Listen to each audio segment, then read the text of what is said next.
During and after World War I, Indian nationalists increased their demands for freedom. In 1919, Britain responded with harsh new laws limiting freedom of the press and other rights in India. For weeks, nationalists protested. After 5 British officials were killed, General Reginald Dyer banned all public gatherings. The nationalists determined to defy Dyer's orders.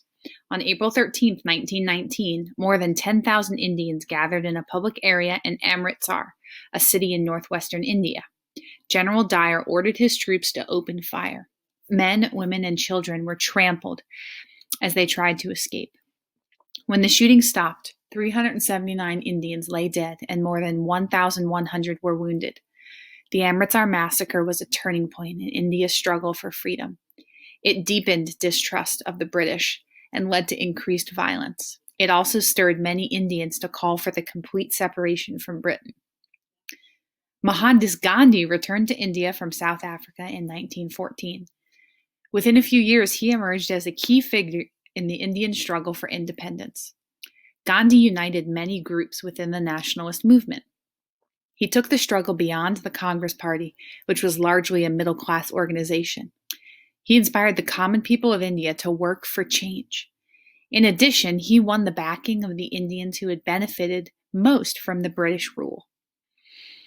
Gandhi came from a middle-class Hindu family and went to England to study law.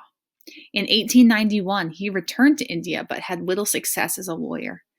As you have read, Gandhi then moved to South Africa to practice law.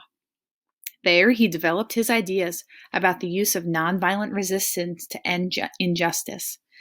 Gandhi called this method satyagraha, or truth force. Gandhi's ideas were rooted in Hindu beliefs and in Christian traditions. From Hinduism, Gandhi absorbed the ideas about nonviolence and respect for all life. While studying in England, he came to admire the Christian teaching of love, even for one's enemies.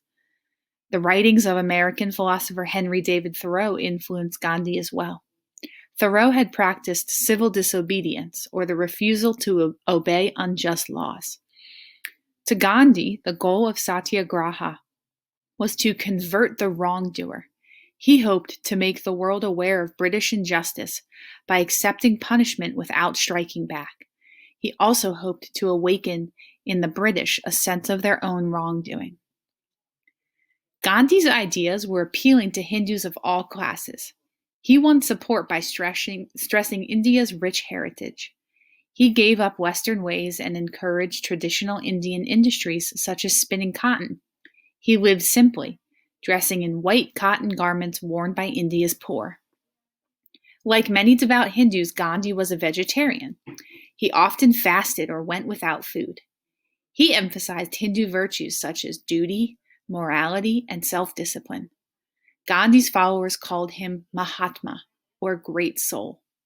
Like the Buddha and other reformers, Gandhi rejected some features of the caste system. He demanded better treatment for untouchables, whom he'd called Harijan, or children of God. Gandhi also reached out to Muslims, including them in his campaign to unite all Indians. During the early 1920s, Gandhi traveled around India, urging nonviolent resistance to British rule. He supported strikes and protests.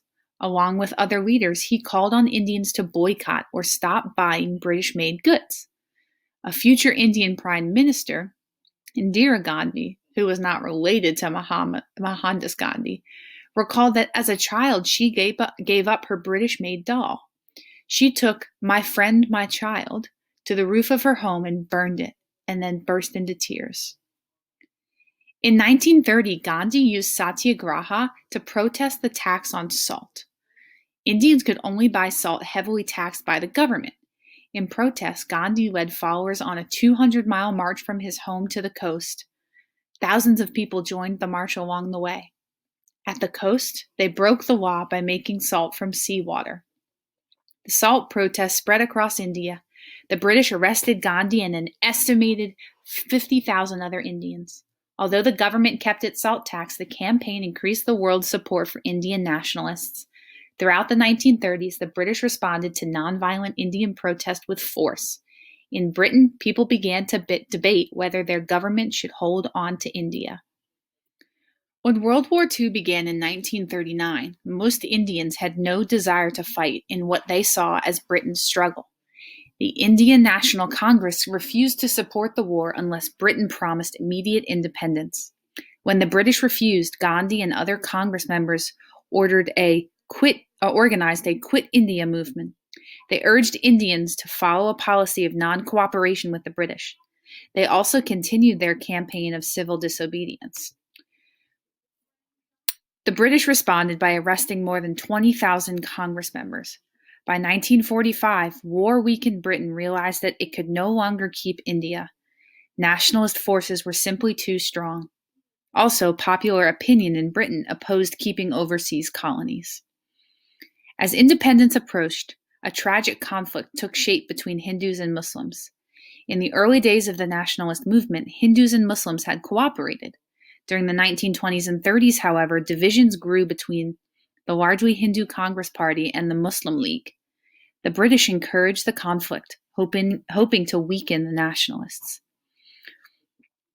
The Muslims, led by Muhammad al-Jinnah, demanded a separate Muslim nation.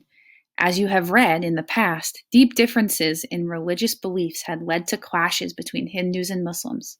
As a result, many Muslims feared that their rights would not be respected in a country dominated by Hindus. Gandhi disagreed. He hoped that Hindus and Muslims would work together in an independent India. Many Hindus distrusted Muslims, however. They looked on Muslims as foreign conquerors. Economic and political differences between the two groups further increased tension. In 1946, widespread rioting broke out between the Hindus and Muslims. Britain realized that if something were not done to resolve the problem, civil war would result. In 1947, the British Parliament passed the Indian Independence Act.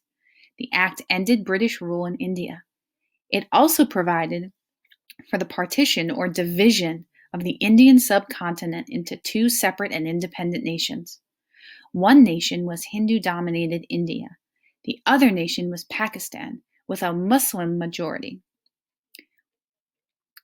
Jawaharlal Nehru became Prime Minister of India, while Jinnah became Governor General of Pakistan.